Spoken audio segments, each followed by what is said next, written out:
انسانی وجود میں انانیت کا مرکز کیا ہے؟ مرکز انانیت کیا ہے؟ بہرحال اس میں بہت پہلوؤں کو ہم مد نظر رکھ سکتے ہیں. ابھی جو میں نے آیت شریفہ کی بھی تلاوت کا شرف حاصل کیا، اس میں بھی اس کا اشارہ ہے.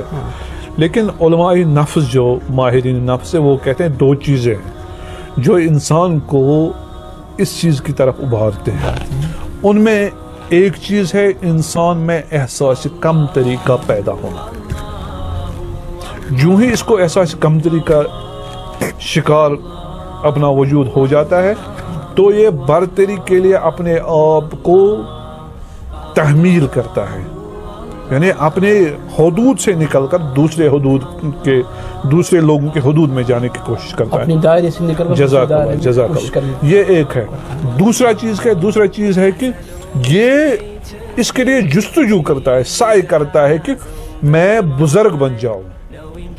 ہاں، یعنی کہ آپ کے کہنے کا مقصد ہے کہ شہرت حاصل کرنے کے لیے کچھ بھی جس چیز میں اس کو کمی محسوس ہو. دیکھیں تاریخ میں جو بڑے بڑے سفاک حکمران جنہوں نے قتل و غارت کی ہے، جنہوں نے فتنہ و فساد کیا ہے، علماء نفس ان کو کہتے ہیں یہ انانیت کا شکار تھے. کون سے انانیت کا شکار؟ احساس کمتری کے شکار تھے. یہ کم طریقے سے جب ہم جزاک اللہ دیکھیں کتنا یہ تناظر میں جزاک اللہ یہ اپنے آپ کو کم محسوس کرتے ہیں، سمجھتے ہیں کہ مثلا مجھ میں یہ کمی ہے. اب اس کو دکھانے کے لیے سماج میں اپنی جو شناخت کیونکہ اپنے آپ کو محسوس ذاتی طور پہ اپنے آپ کو کم محسوس کرتے ہیں اندر سے، پھر اس کو کیا کہتے ہیں اس درد کو دور کرنے کے لیے ان کا وجود ایک ری ایکشن کرتا ہے. ان کو پتہ نہیں ہوتا ہے لیکن وہ ری ایکشن کرتا ہے. پھر ہزاروں کو مارتا ہے یہ حکمران. کیوں مارتا ہے؟ اس سے اس کو تشفی ہوتا ہے میں برتر ہو گیا، میں بزرگ ہو گیا، میں ایک طاقتور ہوں. کمانے کے لیے نہیں اس اصل احساس کمتری کو جواب دینے کے لیے، اندر والی ذات کو جواب دینے جو اس میں کمزوری رہ گئی تھی. اس کی بات ہم کر رہے ہیں. جزاک اللہ. ورنہ اگر اس کو یقین ہوتا کہ میں ٹھیک ہوں، جہاں پہ بھی ہوں ٹھیک ہوں، یہ حرکت نہیں کرتا.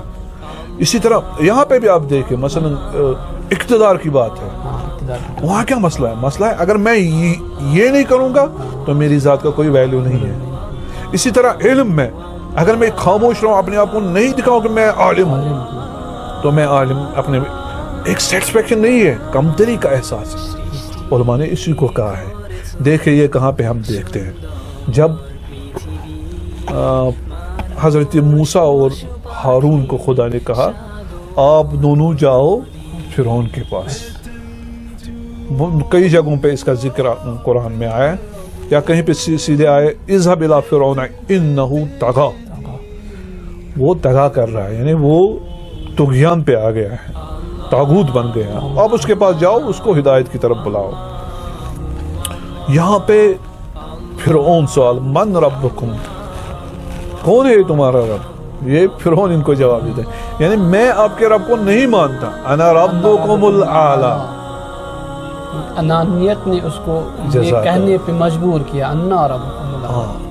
اب دیکھیں یہ میں بعد میں انشاءاللہ بتاؤں گا یہ کون سی چیزیں ہوتی ہیں. جو بھی ظاہری ایک خیر آئے گا انسان کے پاس، اس ظاہری خیر کو اگر آپ اچھی طرح ہینڈل نہیں کر پائیں گے تو یہ اقتدار پرستی، عجب، انانیت، منیت، غرور و سرمستی کی طرف آپ کو لے جا سکتا ہے. کبھی مال آ گیا، اگر آپ نے اس کو حقیقی طور نہیں سمجھا یہ کیا چیز ہے، اس کو کیسے استعمال کرنا ہے، یہ آپ کو گمراہی کی طرف لے سکتا ہے. آپ کے پاس علم آ گیا، آپ نہیں سمجھے، گمراہی کی طرف.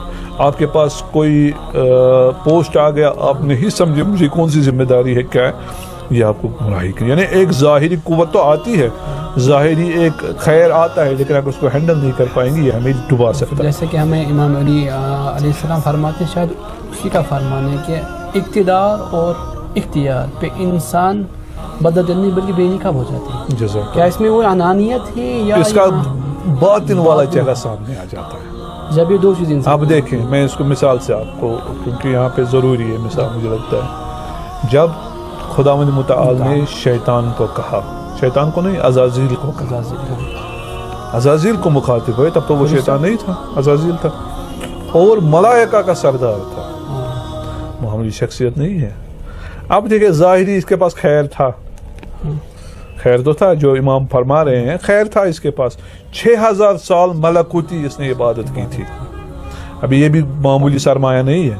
پتہ نہیں 6000 سال دنیا 6000 سال ہم ملکوتی کہیں, 6000 سال ملکوتی یا دنیاوی, اس میں اس نے عبادت کی, اور ایسی عبادت کی کہ جنوں میں سے اٹھ کے ملائکہ کا سردار بن جاتا ہے. اب جب اس کے پاس یہ ظاہری تمغہ مل گیا اس کو, ایک جو اس کی پوزیشن ہے وہ ملائکہ سے بھی اوپر ہو گئی, اب اس کو امتحان آ گیا.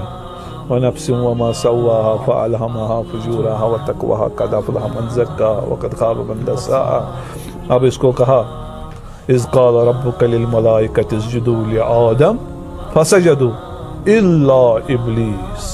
اب اس کا عزازیل نام نہیں رہا, اس کا نام ہو گیا ابلیس.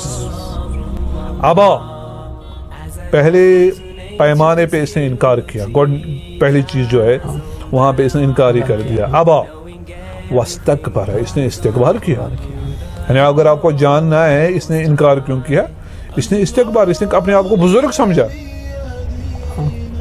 واستکبر وکان من الکافرین, یہ اس کے اندر ہی کفر بھرا ہوا تھا جس نے اس کو, جو مولا فرمائے یہ باہر نکل جاتا ہے, جو اس کی اصل حیثیت ہوتی ہے, پردہ اٹھ جاتا ہے, تو اس نے باہر وہ کافر ہونے کا چہرہ سامنے لایا. اور